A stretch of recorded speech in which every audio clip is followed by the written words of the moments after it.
Mirad, lo primero que tenemos que decir es, en principio, las dos responsabilidades que existen en materia penal. Por un lado está la responsabilidad personal de las personas físicas y, por otro lado, la responsabilidad penal de las personas jurídicas. Como sabéis, desde el año 2010, que se hizo una modificación del Código Penal y una posterior modificación de 2015, algo que era impensable hace mucho tiempo en los que estudiábamos Derecho, que era que las sociedades puedan ser sancionadas penalmente, deja de ser un axioma jurídico y permiten, desde el año 2010, que las empresas pueden ser sancionadas penalmente. No con cualquier tipo de delito, sino con una serie de delitos determinados que posteriormente veremos cuáles son los que nos afectan principalmente al sector de las prestaciones sociales, que es lo que he hecho en la mañana de hoy. Las personas jurídicas, como empresas o organizaciones, pueden ser responsables penalmente por dos razones. Una, por aquellas actuaciones que realicen los representantes legales de esas empresas, o bien por aquellas personas que tengan un poder de decisión. ¿Qué personas estamos englobando en esta materia? Pues los representantes legales que todos conocéis, ya sean consejo de administración, órgano de gobierno, alta dirección. Y por otra parte también hay que tenerlo en cuenta aquellas personas que, estando, por ejemplo, en los departamentos de recursos humanos, de financiero, medio ambiente, etcétera, tengan también una cierta poder de decisión para indicar cualquier tipo de actividad a personas que tengan a su cargo. Y en segundo lugar también son responsables las personas jurídicas de aquellos delitos que cometan las personas de la organización que, estando sometidos a las primeras que os he comentado, es decir, que dependiendo, por ejemplo, del responsable del departamento financiero, un auxiliar administrativo, en este caso, de las acciones que él realice, siempre y cuando incumpla gravemente los sistemas que tengamos de gestión de compliance implantados en la empresa. Como conclusión, ¿qué quiere decir esto que dice el Código Penal? Oiga, cualquier persona que trabaje en una empresa, las acciones que cometa él como persona física y que tengan una responsabilidad penal, pueden derivar en responsabilidad penal de la persona jurídica. Y esto hay que tenerlo muy en cuenta, porque las consecuencias no van a ser, en principio, las mismas. ¿Cómo evitar, por tanto, que las personas jurídicas puedan ser sancionadas penalmente? Tenemos que distinguir en dos situaciones.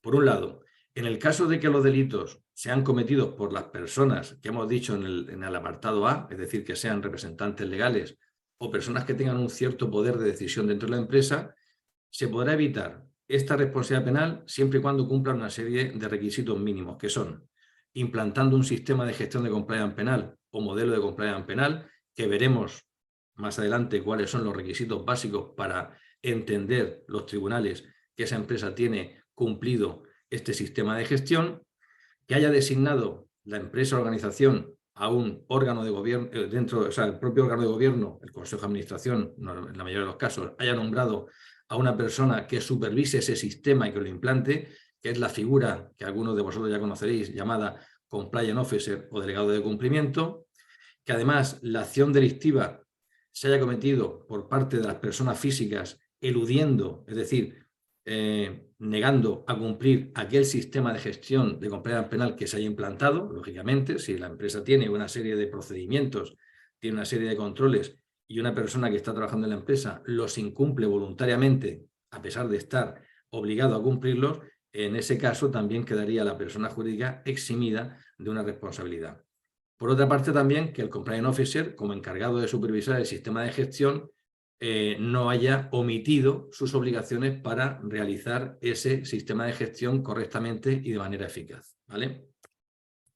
¿Qué pasa en el caso de que el delito lo cometa una persona que esté, digamos, supervisada por los representantes legales o por una persona de un, como he dicho anteriormente, un representante, un director, por ejemplo, de un departamento, es decir, un auxiliar administrativo? ¿Qué pasaría? ¿De qué manera podríamos evitar que la persona jurídica tuviera esa responsabilidad penal? Bueno, pues simplemente demostrando que se ha implantado y se ha ejecutado eficazmente ese sistema de gestión de compliance penal. ¿Cuál es la conclusión que vemos de todo lo que he dicho hasta ahora? Que cualquier persona de una empresa puede, por una acción propia y personal, puede conllevar consecuencias penales para la empresa. Ahora bien, ¿cómo podemos evitarlo? Implantando un sistema de gestión de compliance penal o modelo de compliance penal. aquí viene la madre del cordero. ¿Qué elementos tiene que tener un sistema de compliance penal o un modelo de compliance penal que una empresa quiera implantar para evitar precisamente tener esas responsabilidades? Bueno, pues los elementos básicos que dice el Código Penal en su artículo 31 bis son los siguientes. En primer lugar, tienen que identificar las actividades en cuyo ámbito puedan ser cometidos los delitos que deben ser prevenidos. ¿Qué quiere decir esto? Lo que quiere decir esto es que hay que hacer una evaluación de riesgos. Primero, identificar qué riesgos dentro de la actividad de la sociedad pueden tener unas consecuencias penales, analizar esos riesgos, evaluarlos en cuanto a probabilidad e impacto, darle una criticidad y, sobre todo, una vez que esa criticidad es superior a baja, implantar una serie de controles. Eso es lo que se refiere el Código Penal. Es uno de los documentos más complicados de elaborar y son los que más trabajo llevan y son los que más especialización requieren a la hora de implantar un sistema de gestión. En segundo lugar, tienen la obligación de establecer un protocolo de formación de la voluntad. ¿Qué quiere decir esto? Lo que quieren los tribunales de justicia es que las empresas puedan identificar a través de una trazabilidad de decisiones quién ha sido aquella persona que ha tomado la decisión incorrecta. De manera que es importante que tengamos un documento que diga qué funciones tiene el Consejo de Administración, qué funciones han delegado, por ejemplo, al consejero delegado, qué funciones ha delegado el consejero delegado a los distintos representantes de cada uno de los departamentos y estos, a su vez, qué funciones han delegado a otros miembros de la empresa.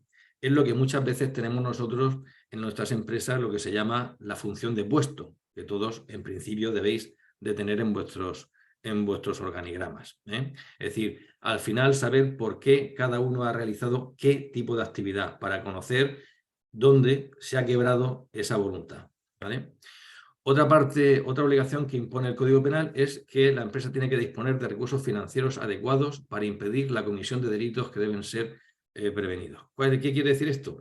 Quiere decir que la empresa, además de tener un sistema de gestión de compliance penal, debe acreditar que se están empleando recursos humanos y financieros para el establecimiento y el mantenimiento de este sistema. ¿Qué es lo que pretende el Código Penal con esto? Evitar los llamados modelos de compliance fake. Es decir, que simplemente tienes un documento y con eso piensan que están cumpliendo. Nada con la realidad. Al final lo que te exigen los tribunales es que año tras año acredites, bueno, pues que has dado formación, que has hecho una revisión del procedimiento, que estás implantando nuevas políticas, que estás implantando controles, es decir, que estás empleando recursos tanto humanos como financieros para mantener el sistema de gestión. También tiene la obligación de informar de posibles riesgos de incumplimiento al organismo encargado del funcionamiento y observancia del modelo de prevención. Esto que dice el Código Penal, para que nos entendamos, se refiere a establecer un canal de denuncias. Es decir, el Código Penal obliga a que las empresas que quieran implantar un sistema de gestión de compliance penal tengan de alguna forma un medio por el cual cualquier persona que tenga relación con la empresa pueda denunciar incumplimientos, de manera que la empresa en cualquier momento tenga la posibilidad de poder actuar sobre ellos, ¿vale? Son los canales de denuncia. En el quinto lugar, establecer un régimen disciplinario que sancione los incumplimientos del modelo. El Código Penal dice, está muy bien que ustedes pongan un sistema de gestión, pero ¿qué hacemos con las personas que incumplan dentro de la empresa? Es decir, aquellos que sabiendo que tienen que hacer algo lo hacen incorrectamente, ¿qué hacemos? El Código Penal dice, tienen ustedes que sancionarlo a través de un régimen disciplinario. Esto trae muchas dificultades en la práctica con los sindicatos y normalmente nosotros, desde nuestra experiencia, lo que hacemos es aplicar los convenios colectivos de cada uno de los sectores, ¿vale? Y con eso sería suficiente.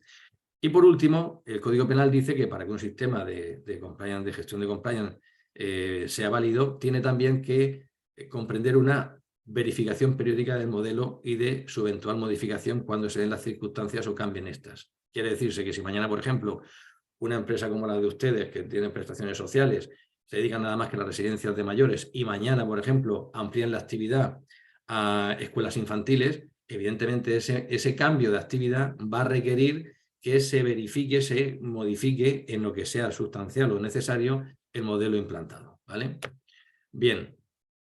Una vez que tenemos estos sistemas de compliance implantados con todo lo que hemos dicho hasta el momento, yo he querido hacer de todos los delitos que pueden aplicar a una persona jurídica, que son más o menos unos 35, ¿qué delitos faltan otros, pero ¿qué delitos entiendo yo que son más proclives por parte de las empresas a las que me dirijo en la mañana de hoy, que son las que dan prestaciones sociales? ¿Qué delitos son los que yo entiendo que pueden afectarles más? Pues mirad, el delito de prostitución, explotación sexual, corrupción de menores, artículo 189 bis. Muy sencillo. Estamos viendo los casos que están pasando en Palma de Mallorca con el tema de la corrupción de menores y explotación sexual de menores. Bueno, pues cuando nosotros vemos que en el sector se están produciendo situaciones de este tipo, tenemos que llevar cuidado porque puede ser que también pasen en el nuestro. Descubrimiento y revelación de secretos y allanamiento informático. Esto es el tema de la protección de datos. Sabemos que la Agencia Española de Protección de Datos tiene unas sanciones muy potentes en caso de incumplimiento en esta materia, pero puede llegar el caso de que sea tan grave que pueda incluso incurrir en delito penal.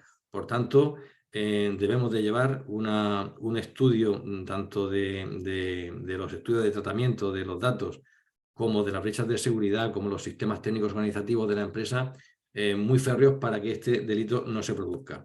Las estafas a la orden del día, cada X tiempo estamos viendo en la prensa que a lo mejor una persona trabajando en un geriátrico pues está engañando a las personas a las que cuida, intentando o bien extraerle dinero de las cuentas o bien incluso cambiando los testamentos, etcétera, etcétera. Esto también puede afectarnos. La frustración de la ejecución, bueno, normalmente es un delito nuevo. Se trata de evitar los requerimientos de embargo que nos hacen las administraciones. Antiguamente era muy habitual que cuando se producía un embargo, pues muchas empresas lo evitaran y no lo dieran por contestado para favorecer normalmente a su trabajador o a su proveedor. Delitos contra la propiedad intelectual, todos aquellos que afecten a software que utilicemos que no sea legal. Contra la hacienda pública y contra la seguridad social, bueno, este es un delito transversal, afecta a todas las empresas que facturen cantidades que supongan pagos a la hacienda por valor de 120.000 euros o de 50.000 euros a la seguridad social. Por tanto, cualquiera de las empresas con las que estoy ahora mismo dirigiéndome, que al cabo del año paguen más de esa cantidad, están afectadas por este tipo de delitos. Hasta esas cantidades que he dicho serían una sanción administrativa, pero a partir de 120.000 en caso de la hacienda pública y en caso de la seguridad social 50.000 euros, ya pasa a ser delictivo. En cuanto a delitos contra la salud pública, yo ahí tengo dos desde vuestro sector que me parecen más determinantes. Uno es el de la alimentación que se le da en las distintas residencias. Muchas de ellas es subcontratada, por lo tanto hay que hacer un mayor control sobre este tipo de empresas subcontratadas. Y también en el tema de la cuestión de medicamentos, que puede ser que se almacenen, no se almacenen, se distribuyen, no se distribuyan, también hay que tenerlo en cuenta. En cuanto al cohecho, el cohecho ya sabemos que es intentar sobornar a un funcionario prestándole una cantidad de dinero para que haga algo que no debe. Normalmente en el tema del cohecho, aquí en las casas, en el tema de las residencias, los trabajadores sociales pueden ser sobornados en un momento determinado para que hagan la vista gorda o incluso los inspectores para que no realicen denuncias de cuestiones que se están llevando a cabo, sería un cohecho. El tráfico de influencias es exactamente lo mismo que el cohecho, pero a diferencia de mediar un pago, lo que media son relaciones interpersonales, es decir, porque a lo mejor resulta que el trabajador social es familiar de alguna persona de la empresa, o es familia, o es amigo, etcétera, etcétera. Y por último lugar, también los delitos contra la integridad moral y el acoso sexual, que son de reciente creación, de la ley 20 de 2022, que ha entrado en vigor, la famosa ley del sí es sí, que ha hecho que a partir de ahora los delitos de acoso sexual ya no sean solamente, ya sean también imputables a la persona jurídica, y por tanto, en esta faceta, yo lo recomiendo a todos ustedes que durante este año procedan a realizar formación en esta materia a todos los trabajadores, ¿vale? Aparte, hay otros delitos que no tienen sanción penal, pero sí tienen unas consecuencias del artículo 129 del Código Penal que son tan graves como las que pueda ser una sanción penal. Ese tipo de sanciones pueden llegar a ser incluso la imposibilidad de poder contratar con la administración, con lo cual muchas de las empresas a las que imagino que me estoy dirigiendo, pues sería como la disolución de la misma.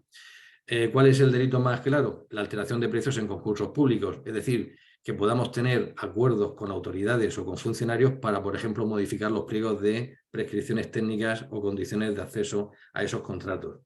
Las negativas actuaciones inspectoras, es decir, que obstruyamos o nos neguemos a que una inspección de Hacienda, de Trabajo, de la Seguridad Social o bien incluso del propio municipio, esa negativa también es delictiva y también puede afectarnos, como digo, a la contratación del día de mañana en nuestro trabajo.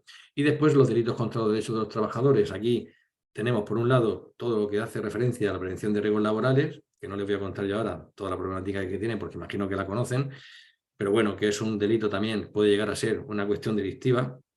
Y por otra parte, aquellas negativas que tengamos dentro de la empresa, pues bueno, sea una contratación, por ejemplo, basada en los méritos de competencia y no dedicada solamente a nombrar a dedo, o bien que podamos tener contrataciones de funcionarios o políticos que ya no estén en ejercicio para pagar favores, etcétera, etcétera. Estos delitos que he puesto así, como veis, he tenido que ir muy rápido, pero son delitos que les pongo a ustedes para que tengan conocimiento de las posibilidades que hay de que se produzcan dentro de la actividad que realizan. Conclusiones que hago sobre esta primera jornada, que no sé el tiempo que llevo, no sé si voy muy mal de tiempo, voy bien. Conclusiones. Los delitos, en principio, delitos penales pueden ser cometidos tanto por directivos como el personal a su cargo. Y ello, en cualquier caso, los cometan unos o los cometan otros, pueden ser, en cualquier caso, responsabilidad penal de la persona jurídica. Es decir, que aquello que hagamos nosotros dentro de nuestra empresa, si es un incumplimiento de carácter penal, va a poder influir en la empresa y, por tanto, en todos nuestros compañeros, cosa a tener importancia. La implantación de un sistema de gestión de compliance supone fortalecer la cultura ética, tal y como dice el Tribunal Supremo. El Tribunal Supremo, cuando habla de la responsabilidad penal de las personas jurídicas, hace mucho hincapié en que lo que se pretende al final es que la empresa demuestre que tiene una cultura ética dentro de la organización. Y esa cultura ética, entre otras cosas, se logra a través de las implantaciones de sistemas de gestión de compliance penal. Por otra parte, como conclusión, entiendo que fortalece la responsabilidad de los directivos y del personal a su cargo. Es decir, si al final nosotros tenemos implantado un sistema de gestión, lo que hacemos es diluir las posibles responsabilidades en aquellas personas que realmente han cometido esa infracción. Y por tanto, favorecemos la responsabilidad de las personas directivas dentro o aquellas personas que tienen unas funciones de decisión. Creo que es importante para todo este tipo de personas el que tengan un sistema de gestión de compliance penal.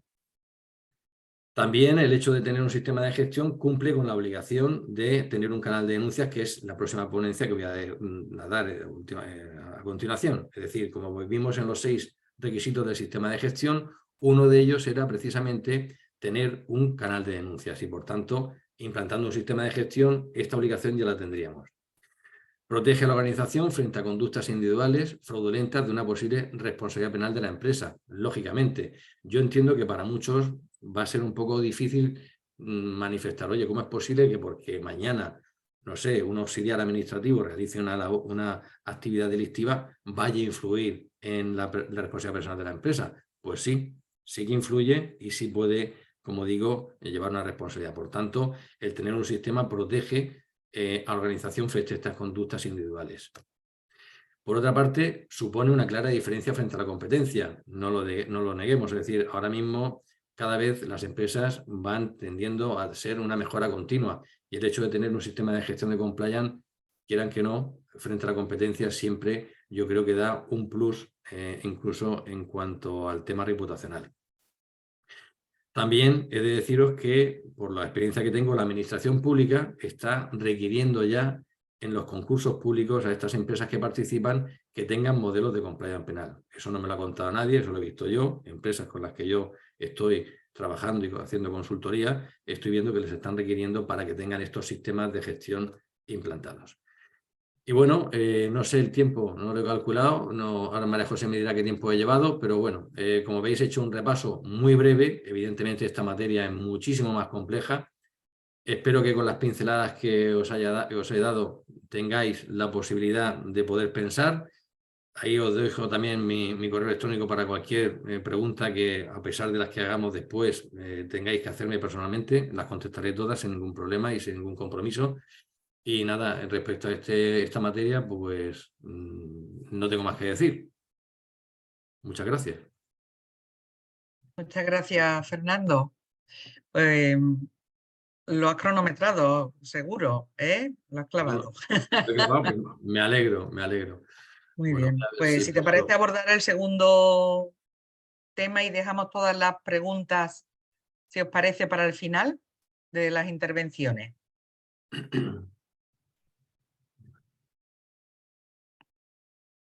Bueno, vamos a ver si yo soy capaz de compartir esto. A ver, ¿dónde está?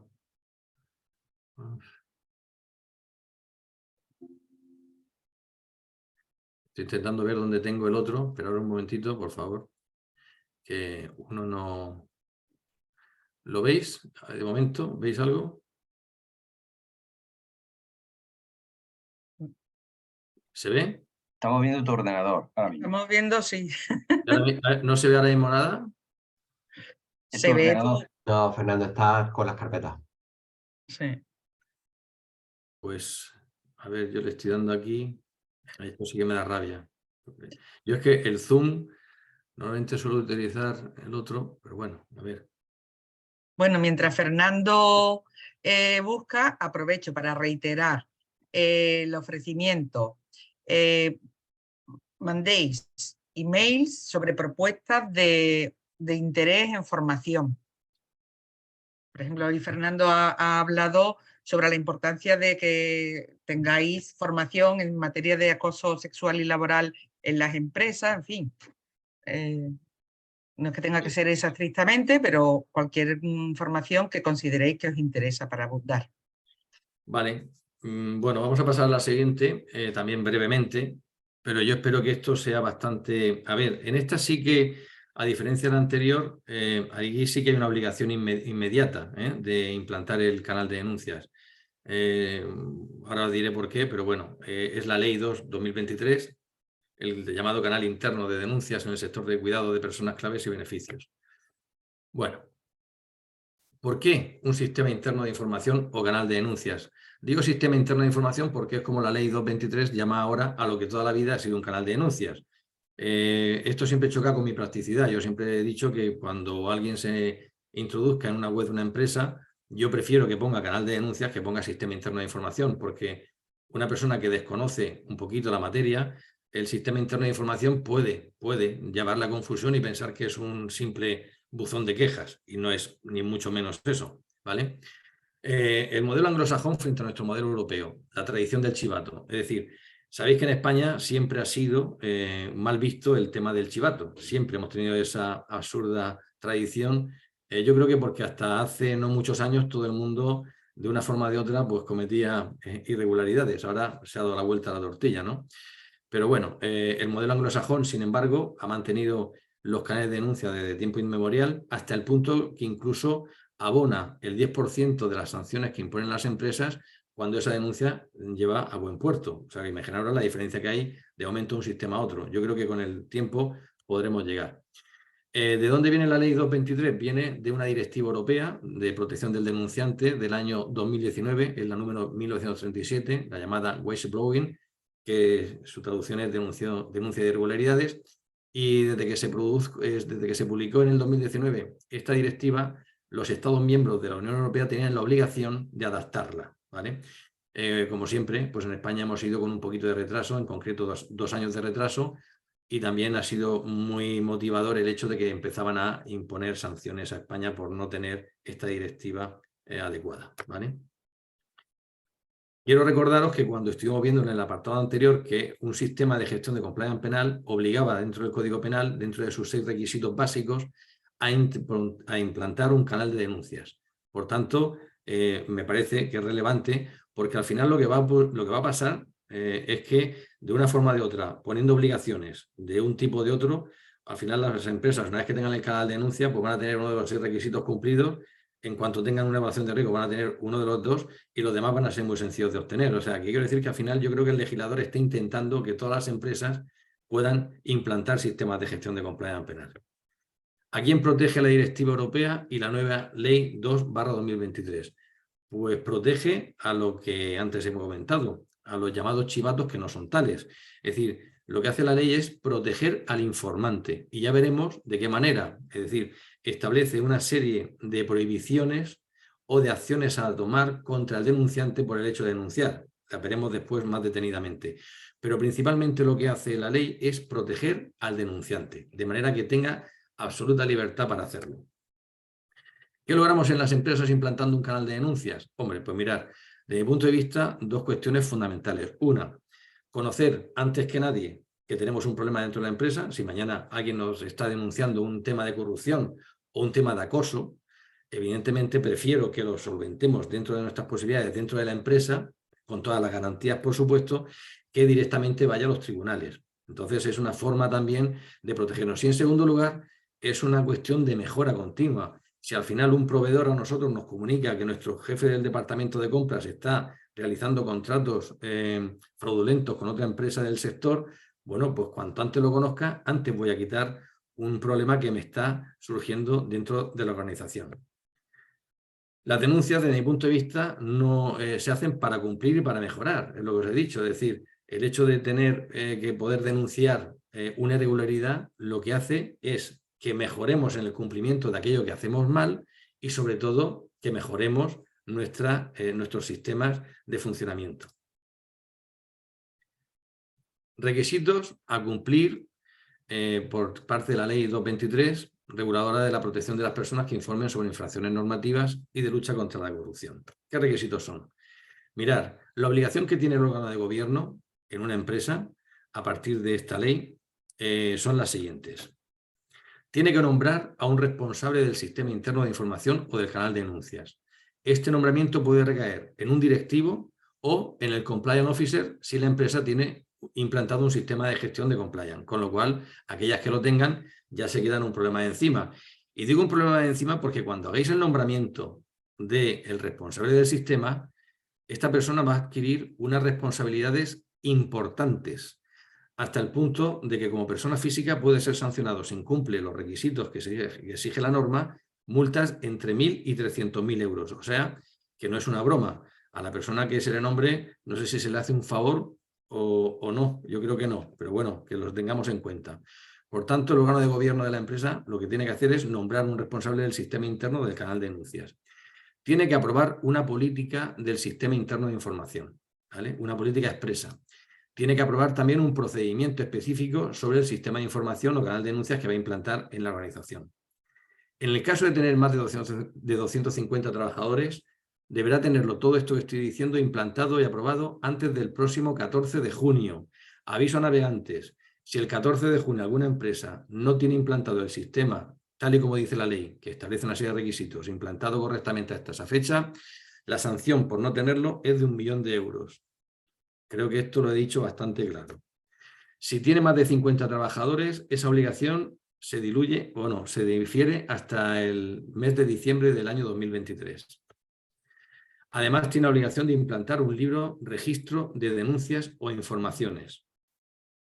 Y aquellas empresas que tengan una web tienen la obligación de poner en la página de inicio de esa web un apartado específico que diga canal de denuncias, de manera que cualquier persona que entre en la misma puede, simplemente pinchando, acceder a la posibilidad de denunciar. Las sanciones que para las empresas por incumplir son entre 100.000 y 1 millón de euros, el incumplimiento de esta ley.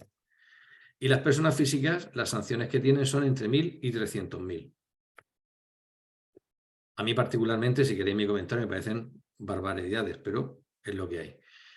¿Qué recomendaciones hago como consultor a la hora de que implantéis un procedimiento de este tipo de canal de denuncias en vuestras organizaciones? Mirad, todos los canales que tengáis o que existan en vuestra organización deberán refundirse en este nuevo canal interno si está relacionado con incumplimientos. ¿Qué quiero decir? Imaginaros que hay muchas organizaciones que tienen, por ejemplo, el llamado canal acoso. Bueno, pues el canal acoso a partir de ahora tendrá que estar incluido dentro del nuevo canal de denuncias. Ahora bien, si por ejemplo tenéis un canal de quejas, que es para cuestiones operativas de la empresa, no tenéis por qué incluirlo dentro del canal de denuncias. Las quejas son una cosa y aquí estamos hablando de incumplimientos graves, sanciones graves, muy graves, etcétera, etcétera, ¿vale? Se pueden denunciar acciones o omisiones que puedan ser constitutivas de infracción penal o administrativa grave o muy grave, así como infracciones del derecho de la Unión Europea. ¿Qué podemos denunciar en el canal de denuncias? Aparte de los delitos que se puedan cometer, que hemos comentado anteriormente, también aquellas infracciones penales o de tipo administrativo que sean graves o muy graves. En este caso, aquí lo que está diciendo es que, por ejemplo, en materia de Hacienda Pública, si alguno tuviera conocimiento de que se están impagando cantidades a la Hacienda Pública o a la Seguridad Social, a pesar de que no tuvieran carácter delictivo, sí serían consideradas infracciones administrativas graves o muy graves y podría perfectamente, por ejemplo, uno de los que estuvieran trabajando en el departamento financiero, denunciarlo. Pueden denunciar, ¿quiénes? todos aquellos que trabajen tanto en el sector privado como en el público, es decir, se refiere a funcionarios, y que sean conocedores de una infracción, de las anteriormente indicadas. En este caso están incluidos becarios, voluntarios, candidatos, autónomos, etc. Es decir, se incluyen incluso las personas que en un momento determinado acompañen al denunciante o informante a realizar la denuncia para que no se cojan contra estas personas represalias. Fijaros bien que incluso los becarios, los voluntarios, e incluso aquellas personas que estén en proceso de formación o de acceso a la empresa también podrán denunciar. Si en un momento determinado ven que, por ejemplo, el sistema que se lleva de contratación vulnera los principios de competencia, también podría denunciarlo. A todos ellos se les aplicarán las medidas de protección indicadas en la ley y la prohibición de represalias del artículo 36, que más adelante os voy a decir muy brevemente cuáles son esas protecciones que tiene el denunciante. Mirad, ¿cuáles son las protecciones que le da la ley 223 a los denunciantes y que se consideran represalias? Suspender el contrato de trabajo, despedirlo o extinguir la relación laboral se entendería que estamos dentro de las prohibiciones que tenemos cuando una persona ha denunciado. Los daños, incluidos los reputacionales, intimidaciones, acoso u ostracismo, es decir, oye, no lo despido, pero lo pongo en la habitación del fondo del pasillo con una mesa y una lámpara y lo dejo ahí en el ostracismo olvidado para todo el mundo, ¿no? O bien intimidarlo o acosarlo para que se marche de la empresa. Eso también está prohibido por ley. Incluirlo en listas negras, es decir, oye, mira, te vas a ir de la empresa, pero además es que no vas a trabajar en ninguna porque voy a dar aquí unas malformaciones de tu currículum, te voy a hacer una lista negra para que seas imposible que te contraten. Evaluaciones o referencias negativas respecto al desempeño laboral o profesional, es decir, que mañana hagas un informe negativo basándote principalmente en motivos que no son reales, sino que lo que estás haciendo es que como consecuencia de la denuncia que ha hecho sobre tu empresa, te sientes dolido y lo que haces es bueno, pues remitir una carta a la competencia que va a contratarlo para decirle lo malo que es, aunque sea incierto, ¿no? Después de negarle una licencia o un permiso, si tiene un permiso de paternidad o tiene una licencia de viaje o cualquier cuestión de este tipo que se le deniegue. De negarle incluso la formación, es decir, oye, como consecuencia de que has denunciado, no vas a participar en las formaciones. Discriminarle o darle un trato desfavorable e injusto. Todo este tipo de cuestiones, como digo, hay otras más, pero para que veáis hasta qué punto se puede prohibir hacer este tipo de acciones contra aquellas personas que denuncian. ¿Cómo denunciar? Esto también es importante. La ley obliga a que se pueda denunciar tanto verbalmente o por escrito, ¿vale? Por escrito, yo entiendo, mi recomendación es que pueda ser por correo postal, es decir, una simple carta en la que nosotros podemos hacerlo con remite o sin remite. Si queremos hacerlo de forma anónima, lo haremos sin remite. ¿A dónde? A la dirección que indique la organización en su procedimiento de sistema. Lo normal es que sea a la dirección donde esté, donde sea la dirección del responsable del sistema que hayamos nombrado, ya sea el compliance officer o el directivo que hayamos nombrado. Y también dice la ley que se puede hacer esa denuncia a través de un sistema electrónico habilitado al efecto en la web. Y normalmente estos sistemas, como el de NormaPro, el que tenemos nosotros en nuestra consultoría, permite hacer esas denuncias a través de la web, a través de, como digo, nominativamente o anónimamente, ¿vale? También se puede hacer verbalmente por vía telefónica o a través de mensajería de voz. A mí no me gusta, ¿vale? A mí no me gusta, pero se podría hacer también así. A petición del informante, es decir, que el denunciante puede elegir, si así lo cree conveniente, presentar la denuncia mediante una reunión presencial. Nadie dice la ley ante quién, pero evidentemente lo lógico es que esa denuncia personal de manera verbal y en presencia de alguien sea del responsable del sistema o del compliance officer, en donde evidentemente habrá que levantar un acta que sea firmada por el denunciante para que esté conforme con lo que está denunciando. Desde mi punto de vista, os digo aquí que no recomiendo denunciar a través del correo electrónico. ¿Por qué? Porque el que se lea la ley concienzudamente verá que lo que se pretende con ella es guardar la absoluta confidencialidad de todo el procedimiento de denuncia. Y no quiere que participe casi nadie. ¿Qué ocurre? Que si nosotros lo hacemos a través del correo electrónico, todos aquellos miembros que están dentro del departamento de la tecnología van a tener acceso a lo que en ese correo se diga. Y por tanto, la ley incluso nunca habla de correo electrónico, habla de sistema electrónico habilitado al efecto. Nosotros en NormaPro lo que hemos hecho ha sido crear una plataforma específica, cerrada, a la que solamente puede acceder la persona que se indique, que en este caso sería el Compliance Officer, y en esa plataforma cerrada solamente tiene acceso una persona, mientras que con el correo electrónico tendrían otras que nosotros no queremos que tengan conocimiento o que puedan tenerlo. Mi recomendación, por tanto, es implantar un software que permita denunciar a través de la web, en donde solo accedería el responsable del sistema. Ya os digo que la propia ley obliga a tener un apartado dentro de del origen de las páginas web, en donde una persona pincha el canal de denuncias y directamente le lleva un software específico en donde esa persona puede denunciar anónimamente o nominativamente. ¿Quiénes deben intervenir en el procedimiento? Como os he dicho, la ley es muy restrictiva.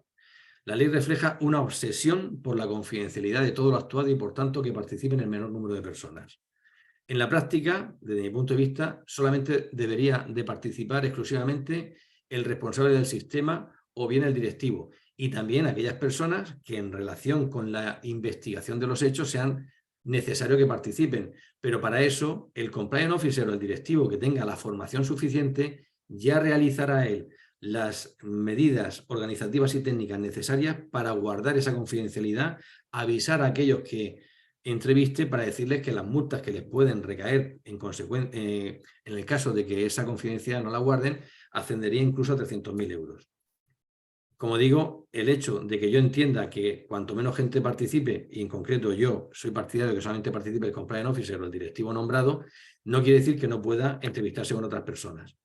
También puede conocer dentro del procedimiento el asesor jurídico de la organización, siempre y cuando al compliance officer le llegue una denuncia que lleve unos delitos flagrantes, sea obligatorio comunicárselo al asesor jurídico para que éste a la vez lo comunique al Ministerio Fiscal o a los tribunales o a las fuerzas y cuerpos de seguridad del Estado. El responsable de recursos humanos o el órgano encargado de sancionar también podrá participar en el procedimiento respecto a las conclusiones que haya obtenido el compliance officer. Es decir, el compliance officer hace la investigación, realiza las conclusiones, y si las conclusiones son que entiende que hay pruebas de lo que se ha denunciado, ese informe iría a parar a recursos humanos o a la persona que tenga el poder de sancionar para que procedan a la sanción, que si os acordáis es algo que exigía el Código Penal como uno de los 6 procedimientos. Ya teníamos el canal de denuncias y el régimen sancionador, ¿vale? Y por otra parte, a todos los que intervengan dentro del procedimiento, es decir, el denunciante, el denunciado, los testigos, hay que informarles muy específicamente sobre el tratamiento de datos que se va a hacer con esa información que se va a obtener de ellos. Conclusiones que tenemos, por tanto. No disponer de un canal de denuncias o vulnerar la confidencialidad de los datos personales puede acarrear sanciones entre 600.000 y 1 millón de euros para las empresas. El órgano de gobierno, los miembros del órgano de gobierno y el responsable del sistema de información como personas físicas pueden ser sancionadas entre 1.000 y 3.000 y 300.000 euros en caso de que no lleven a cabo estas obligaciones que está imponiendo la ley. Cuantas menos personas intervengan en el procedimiento, menos riesgo de incumplimiento sobre la confidencialidad se producirán. Esto es lo que pasa siempre. Si un secreto no quieres que se conozca, cuanto menos gente lo sepa, mejor. Pues yo soy partidario de evitar el tema de una comisión de investigación que interviene en 3, que interviene este. No, perdone, mi consejo es que intervenga una persona que sepa dentro de la empresa, que esté formada para ello y para llevar a cabo esta tramitación.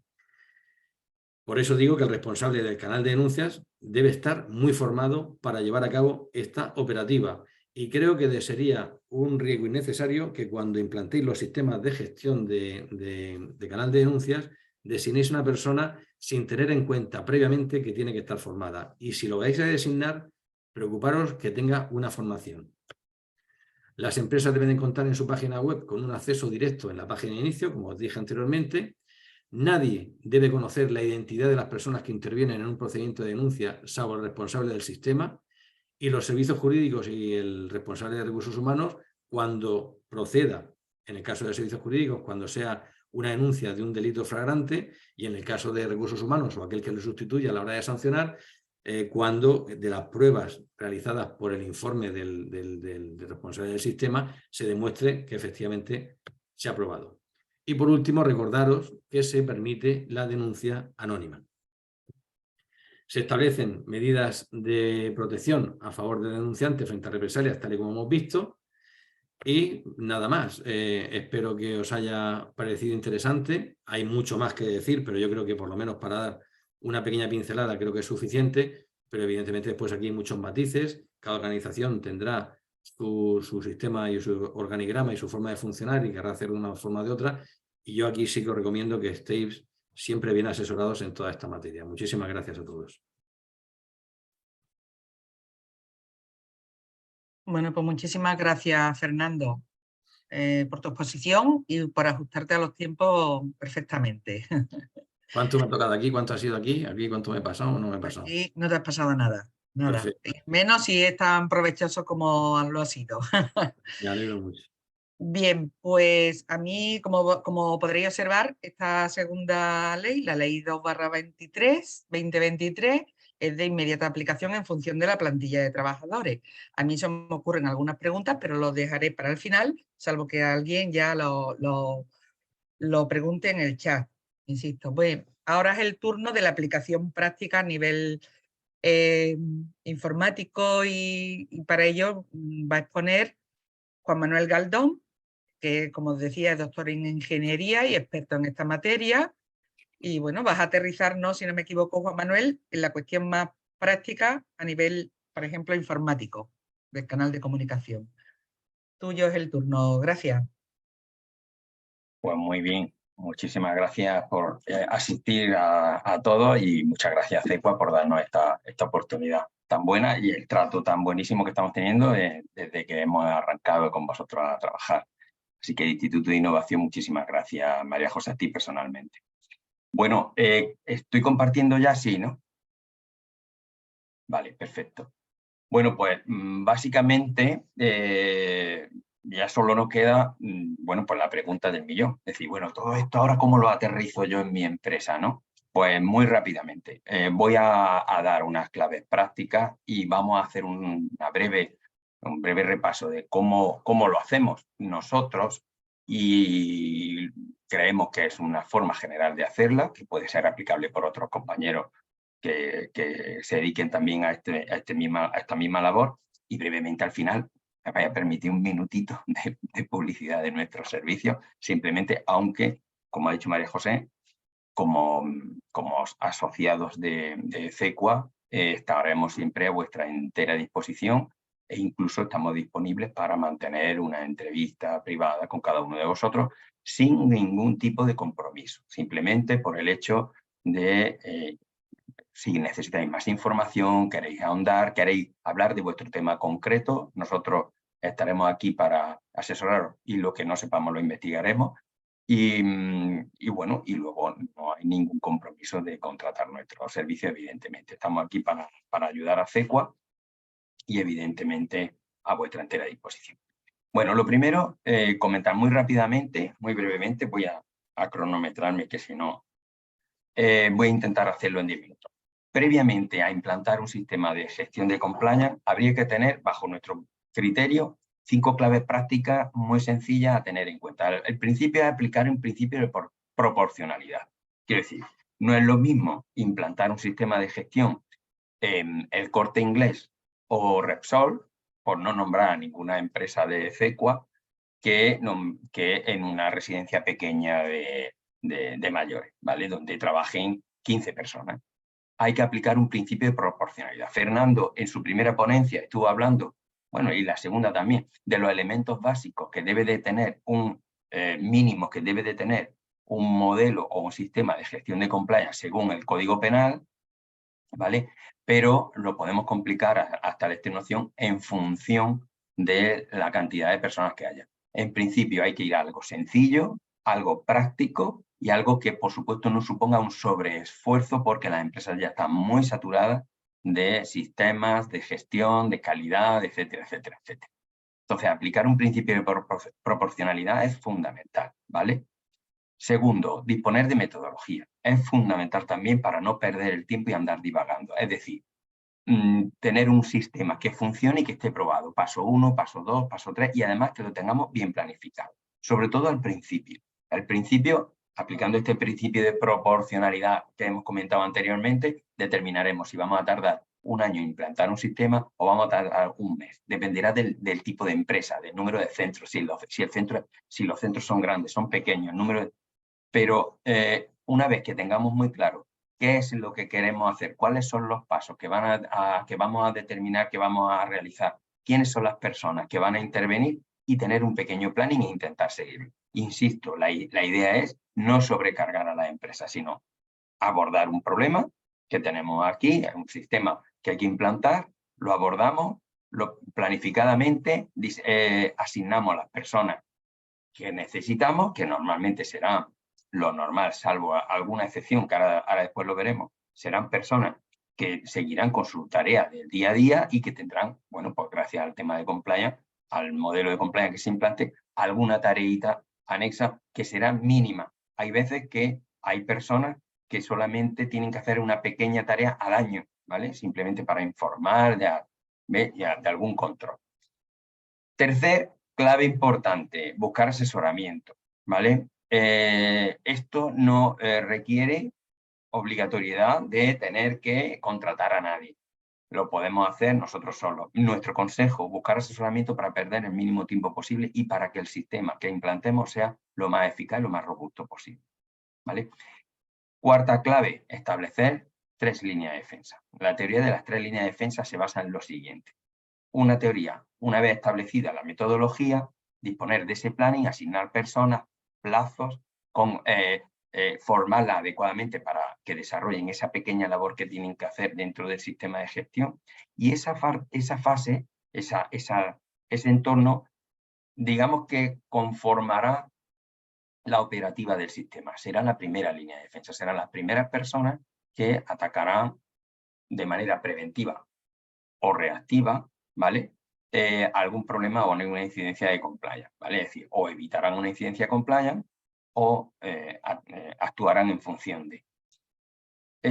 Una segunda línea de defensa, ¿cuál es? Para nosotros establecer una salvaguarda a través de supervisores. Quiero decir, si alguien deja de hacer una tarea relacionada con el cumplimiento normativo por cualquier causa, siempre haya alguien al quien le salte una alerta y que pueda tomar la iniciativa. Y una tercera línea de defensa que puede ser que a nivel interno alguien una vez al año por lo menos revise todo el sistema y lo audite. ¿Cómo sería una tercera línea de defensa con la tercera línea de defensa reforzada?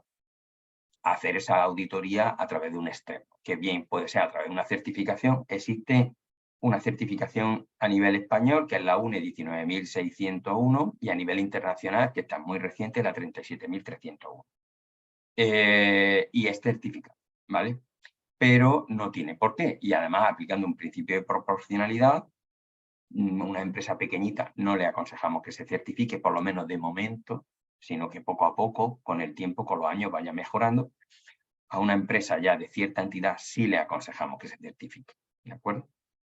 La certificación no quiere decir que te exima de responsabilidad en caso de, pero hay muchísimas más probabilidades de que el sistema esté mucho más robusto y que podamos eximirnos o atenuar la pena, en muchos casos incluso eximirnos si el sistema es bastante robusto. Y la quinta y última clave sería automatizar los procesos.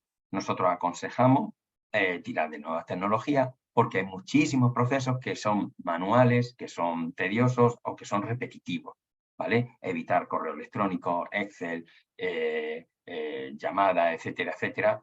Todo lo que pueda hacer la máquina, que lo haga la máquina. Ya hay aplicaciones que lo hacen y al final haré una breve reseña de nuestra metodología que se apoya, se basa en un software que es propio, que lo comentó Fernando antes muy por encima, que es la aplicación normal. Bueno, ¿cómo desarrollaríamos un sistema nosotros? Y más o menos cómo se debe de seguir haciendo. Es decir, ¿cuál sería el proceso de implantación de un sistema? Lo primero, muy sencillo. Los primeros pasos que serían tener muy claro y trabajar con el órgano de gobierno, con la alta dirección, porque debe de plasmarse, debe de existir un compromiso de la dirección con el sistema de compliance. Y además debe de hacerlo público, tanto a nivel interno como a nivel externo. Es decir, el propio empleado, los propios digamos, partes interesadas, como pueden ser usuarios en vuestro caso, etcétera, deben de saber que esto no es algo baladí, sino que la propia organización está convencida y que lo va a llevar a cabo y está muy comprometida. Para eso es importante que exista un compromiso alto de la dirección, ¿de acuerdo? Bueno, en un sistema de gestión de compliance, lo normal es en esta fase analizar bien el contexto de la organización y dejarlo plasmado, ¿vale? Analizar toda la documentación que existe porque ya tenéis gran parte del trabajo hecho. La buena noticia es que ya tenéis muchísima parte del trabajo hecho porque tenéis muchas normas internas y además vosotros venís trabajando durante muchos años observando todas las normas que se os impone a vuestro sector. Con lo cual, el 90% del trabajo ya lo tenéis hecho. Solamente se trata de ordenarlo y exponerlo de tal manera que podamos trabajar con él. ¿De acuerdo? Bien. El siguiente paso sería analizar la organización y la toma de decisiones. Es decir, analizar bien el organigrama y ver las responsabilidades de compliance dentro del organigrama, cómo se reparten. ¿De acuerdo? Aquí es donde habló Fernando de la formación de la voluntad, ¿vale? Y en este caso hay que ir viendo si dentro de esos protocolos, procedimientos generales y los propios de cada uno de los departamentos están bien identificados el personal, la responsabilidad de cada uno, etcétera, ¿vale? El tercer paso, vamos rápido, son 10 pasos.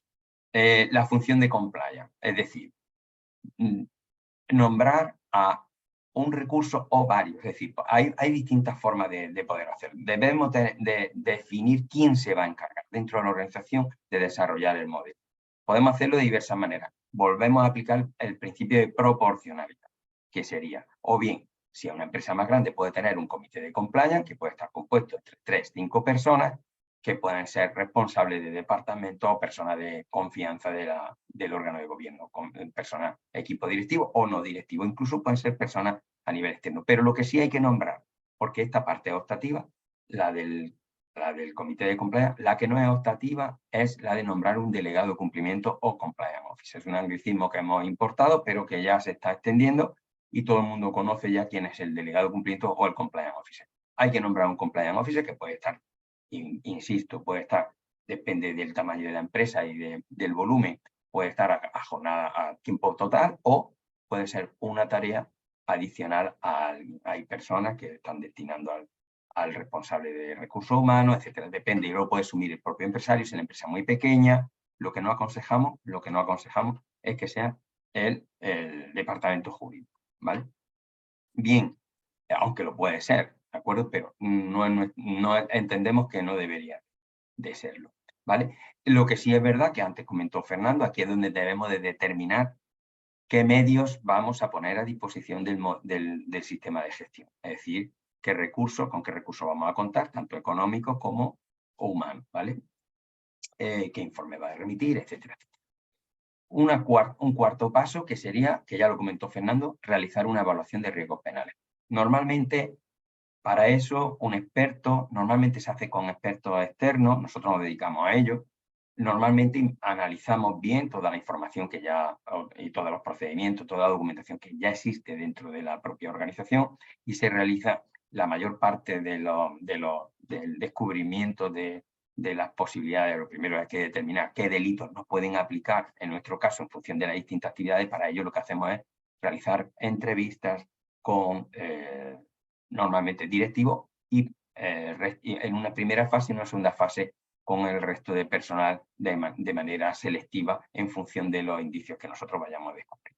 A partir de esa evaluación de riesgos, de esa detección de los delitos que hemos determinado que aplican o que pueden tener consecuencias accesorias, justificamos los que entendemos que no aplican y los valoramos en función de su probabilidad y de su impacto y los llevamos a una matriz de riesgos que nos sirve para arrancar como la matriz inherente de riesgo inherente a nuestra actividad. Y sobre ella nos marcaremos objetivos.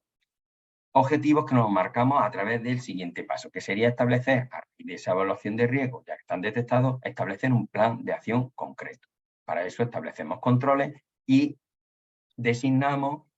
aconsejamos designar personas de distintos departamentos que se hagan cargo de esa revisión de esos controles específicos, ¿de acuerdo?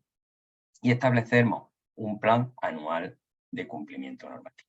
Aquí es donde se establece esa red de usuarios delegados, nosotros llamamos usuarios delegados a las personas responsables de realizar algún tipo de control, y a esa red de supervisión. El sexto paso, de manera rápida, sería, bueno, pues desarrollar el resto de documentos que ya Fernando en su primera ponencia nos decía que el Código Penal, en su artículo 31 bis, nos está solicitando como mínimo, ¿vale? En este caso, pues, desarrollar una política de compliance y un código ético que derive de él, unas políticas accesorias de cumplimiento de materia afines, como puede ser una política financiera o política de seguridad de la información o política medioambiental, etcétera, etcétera. Trabajar unos procedimientos de competencia, es decir, qué competencias se van a necesitar, pedir o exigir tanto a la función de compliance, a las personas que formen parte de ese comité de compliance, el compliance officer o las personas que vayan a realizar algún tipo de control, ¿vale? Y de esta manera completamos toda la documentación básica de todos los procedimientos y de los controles. El séptimo apartado, no me voy a parar en él porque sería poner en marcha ese canal de denuncia. La segunda ponencia de Fernando ha sido íntegra sobre el tema. Aquí hago una pequeña publicidad. Nosotros tenemos desarrollado una aplicación a través de nuestra plataforma FormaPro, que es accesible, fácil de usar y personalizable. Ya lo están utilizando algunos socios de CECUA, a través de la cual están dando excelentes resultados y está, bueno, como ya veremos después, certificada. El octavo paso, muy importante. Bueno, aquí hemos de alguna manera refundido en dos elementos, pero que sería formación, comunicación y sensibilización. Formación y comunicación redundan en la sensibilización, es decir, al final acabamos teniendo como objetivo esa sensibilización, pero sí necesitamos dos planes diferentes. Uno de formación, nosotros lo que hay que establecer un plan de formación, nosotros lo que aconsejamos es que haya un plan de formación, bueno, pues para las personas que se haya detectado la evaluación de riesgos cuya actividad conlleva un riesgo superior a bajo, pues suele ser alta dirección, órgano de gobierno, ciertos puestos que son más sensibles a ciertos riesgos. Luego otro módulo general, es decir, nuestro consejo es que todo el mundo de la organización tenga un mínimo conocimiento básico. Nosotros para ese tema tenemos una plataforma de formación, tenemos un curso muy básico que conforman 4 módulos que son de 4 o 5 minutos cada módulo, con lo que sí es verdad que es importante que tengamos siempre tanto el feedback de la persona que ha hecho el curso y que valoremos el nivel de asimilación del curso y lo tengamos bien documentado y emitamos nuestro certificado. Es decir, básicamente una formación específica de manera anual para el equipo directivo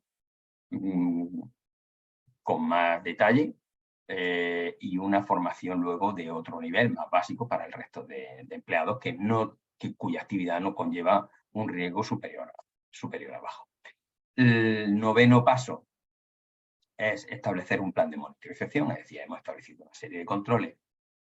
La idea es establecer una serie de indicadores, KPIs, y disponer de un cuadro de mando para poder hacer seguimiento, para poder detectar a tiempo si hay alguna desviación de alguno de los objetivos que nos hemos marcado.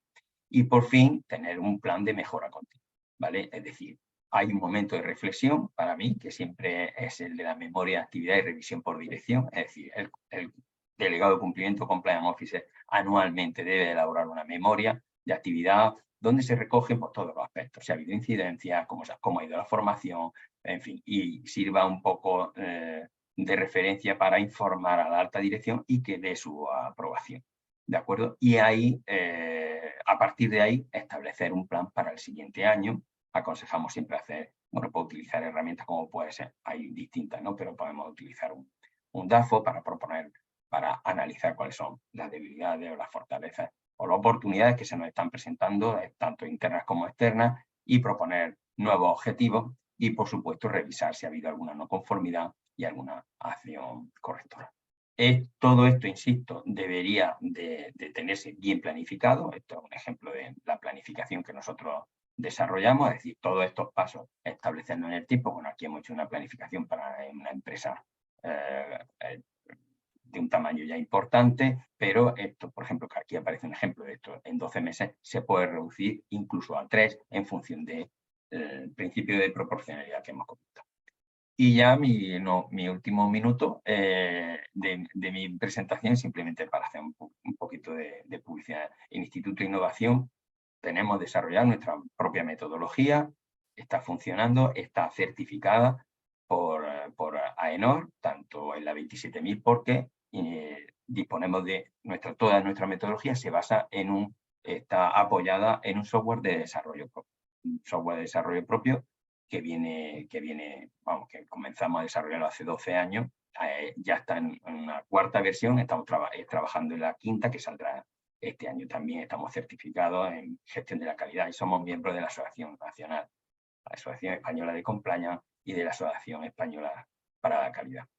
Aquí simplemente una pequeña muestra de empresas para las que estamos trabajando en temas relacionados con el compliance. La verdad es que en ese aspecto estamos muy contentos y estamos a vuestra entera disposición, como digo. Y hasta aquí mi presentación, que he intentado ir lo más deprisa posible viendo el tiempo que nos queda para no colarnos demasiado. Hemos pasado 6-7 minutos de la hora prevista y por mi parte nada más, a vuestra entera disposición. Pues muy bien, muchísimas gracias también, Juan Manuel. Bien, este es el momento en el que yo había planteado por chat, pero creo que podéis, Antonio, pueden abrir los micrófonos para hacer las preguntas de viva voz si lo consideran, si lo consideráis mejor. Sí, sin problema. Sí, bueno, pues si alguien tiene alguna consulta, propuesta o duda que plantear al respecto de las intervenciones, este es el momento. No sé si podéis activar vuestros micrófonos.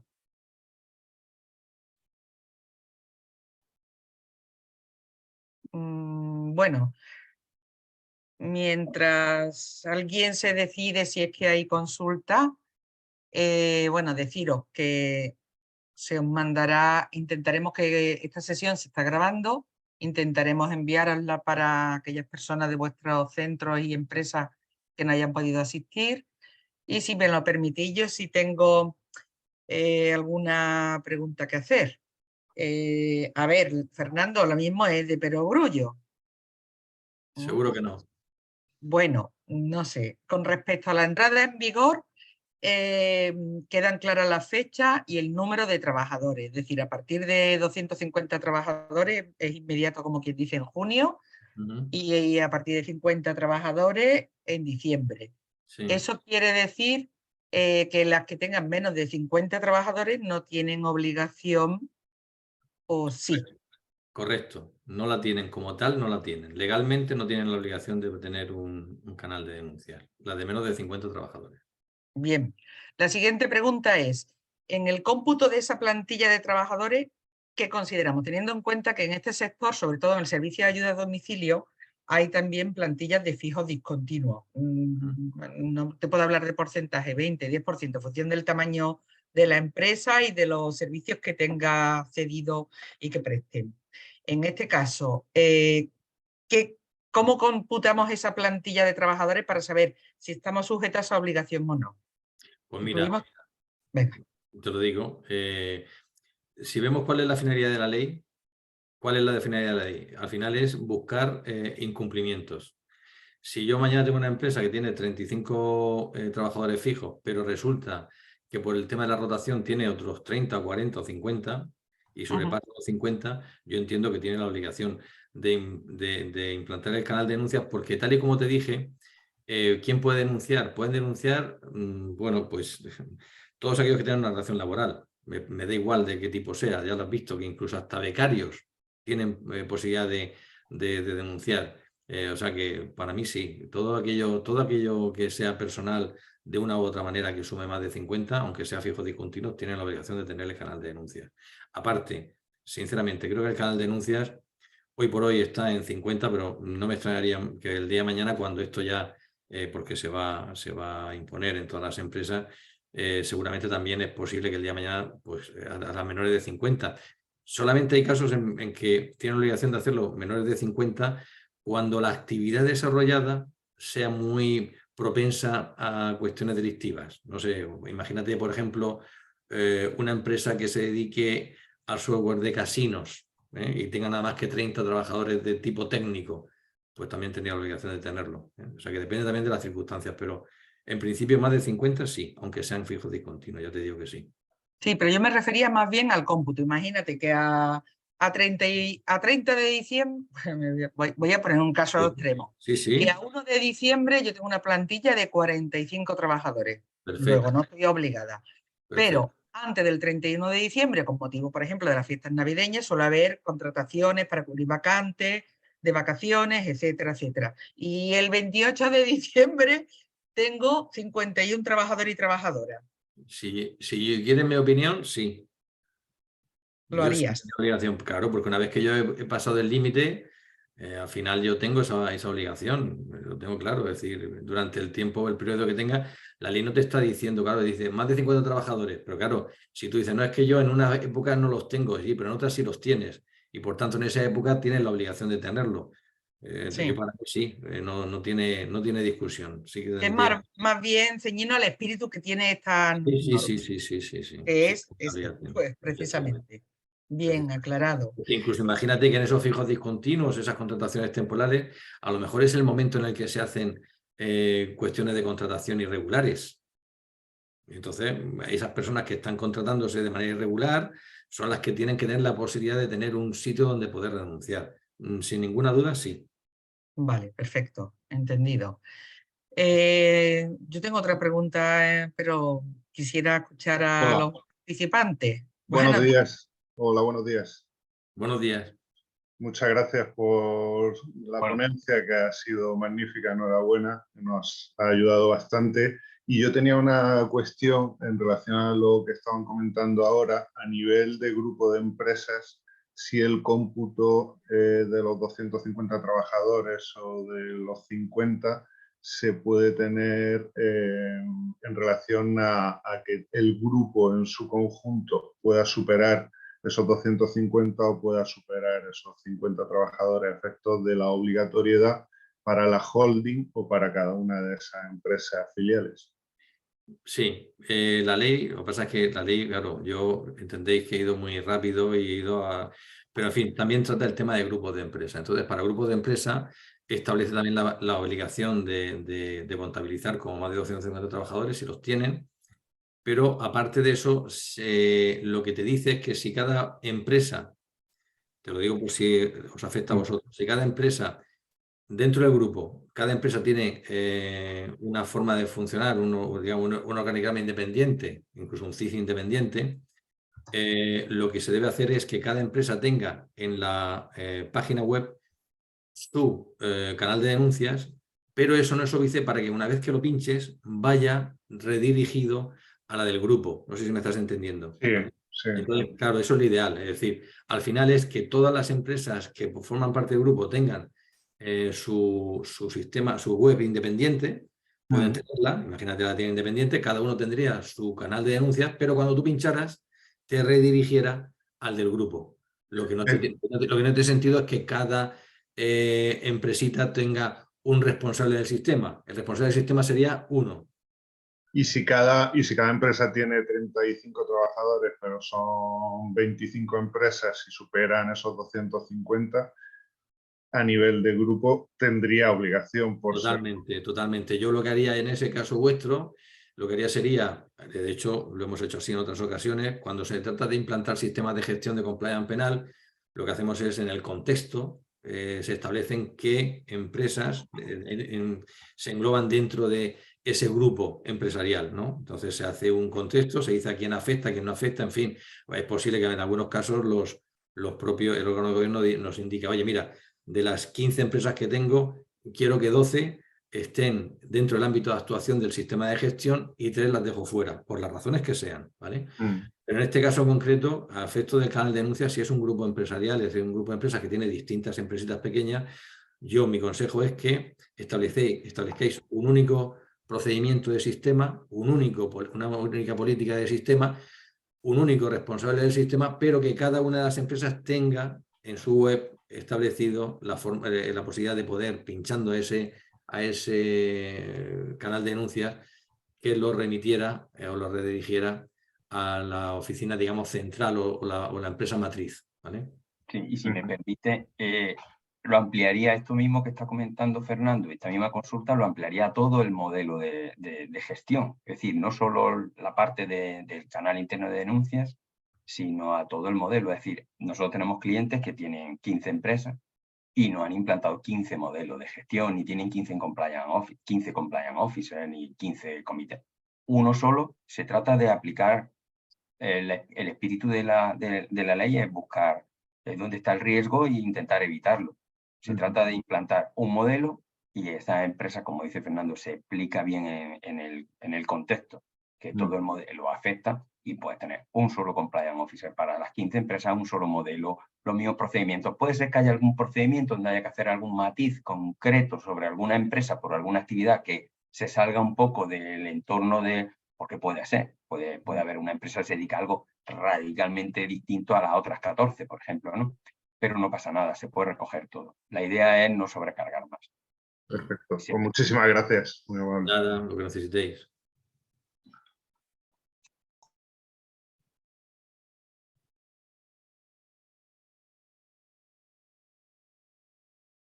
Bueno. Sí, María José, no sé si estás hablando porque tienes... Perdón.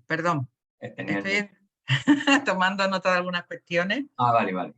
Bien, bueno, no, simplemente quería preguntar si alguien más tiene alguna pregunta, consulta, y pediros si os parece que os presentéis al menos de la entidad a la que pertenecéis, aunque Diego ya sé de qué empresa viene. Vamos a ver. Si no tenía ninguna pregunta, yo quisiera lanzar otra sin intención de monopolizar. Mientras sí, mientras no, la hago. Entendido. La empresa tiene que designar a una persona responsable. Bien, esta persona debe estar integrada en la propia empresa, pero la prestación del servicio, al igual se me ocurre compararlo con la prevención de riesgos laborales, puede externalizarse el servicio, en este caso en el instituto, ¿no? Que no exime de responsabilidad para nada a la empresa. La cuestión es, hablando en lo técnico, en la cuestión informática, Juan Manuel, en una misma plataforma se puede integrar el compliance, la ley, el canal de comunicación de la ley 223 e incluso ley de protección de datos, porque todo esto está, digamos, conectado en cuestiones de responsabilidad. ¿Puede esa misma persona, primero informáticamente o técnicamente, y después puede ser la misma persona la que sea responsable tanto en la Agencia de Protección de Datos, en materia de compliance y etcétera? Correcto. Mira, en cuanto a la parte de, digamos, la parte técnica personal, es decir, la que necesitamos que haga un profesional, nosotros tenemos muy claro que cada modelo, o sea, hay que tener un modelo distinto en función del alcance. Quiero decir, protección de datos es protección de datos, compliance penal es compliance penal. Nosotros tenemos metodologías tanto para uno como para otro, e incluso tenemos otros procedimientos, otros alcances desarrollados, modelos para otros alcances desarrollados. Por ejemplo, para medio ambiente, normativa ambiental, para normativa de instalaciones en general, industriales, porque también en los centros de mayores, por ejemplo, hay instalaciones industriales, montacargas, compresores, etcétera, de sanitarios, ¿vale? Pero realmente son modelos diferentes, ¿vale? Uno es el compliance penal. Ahora, ¿el compliance officer puede ser a la vez el responsable de protección de datos? Por supuesto, ¿vale? Sí, pero son dos modelos distintos. ¿Se pueden llevar en la misma aplicación? Hay distintas aplicaciones. En nuestro caso, sí. Nuestra aplicación nació por y para el cumplimiento normativo y se pueden desarrollar. Es más, cada uno, o sea, la aplicación no te dice cómo tienes que hacerlo. Vamos, tienes ya una plantilla, tienes plantillas para todo. Pero si tú personalmente, porque tú eres un profesional y decides hacerlo, variarlo, la aplicación se adapta perfectamente. Es decir, los procesos se pueden ir, los flujogramas, se pueden ir diseñando distintos flujogramas en la aplicación y se puede llevar. Y NormaPro pues, ha ido desarrollando pues, el canal de denuncia, aplicaciones para gestionar toda la documentación, para gestionar todos los modelos, para establecer y avisos de controles. Hay una plataforma de formación también, que es la que utilizamos con nuestros clientes para que se formen. A nivel de equipos directivos se pueden formar online, pero también hacemos formaciones presenciales o online en directo o presenciales en la propia instalación, pero para el resto del personal lo suyo, no hay que hacerles perder mucho tiempo, disponemos de una plataforma de formación. Es decir, incluso la propia empresa puede crear sus propios pequeños cursos de formación y disponer de esa plataforma de formación para desarrollarla. Y también hemos desarrollado un portal del empleado, en este caso, a través de la cual la empresa se comunica con todos los empleados pues, en esta y en otras materias. Sobre todo se diseñó pensando en el cumplimiento normativo. Es decir, cada empleado, pues si tiene que firmar un documento de protección de datos o alguna diligencia debida, se puede hacer a través de la propia aplicación. Puede estar informado, puede acceder a las formaciones, se les puede avisar de los calendarios de formaciones, etcétera, etcétera. Es decir, hemos diseñado a lo largo de estos años un universo de aplicaciones que están en un entorno que se llama NormaPro y que dan solución a todos los elementos. Y para concluir, es decir, como resumen, por un lado, metodología, por otro lado, software. En metodología, hay que tener una metodología para cada uno de los alcances, de datos,